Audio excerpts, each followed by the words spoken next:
In the addition sentence, 18 plus 7 equals 25. Underline the addends and circle the sum. 18 and 7 are the addends. 25 is the sum.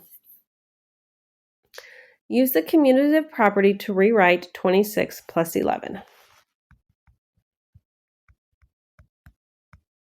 11 plus 26. Use the associative property to rewrite the sum of 4 and 9 plus 6.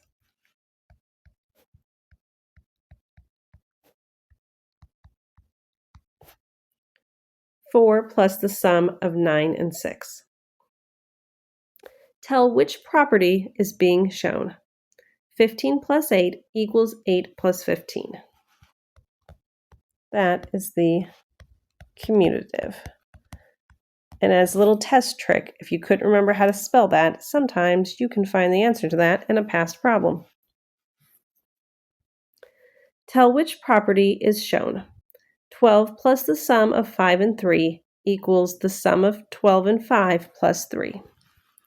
That is the associative property. Tell which property is shown. 0 plus 496 equals 496. That is the identity property.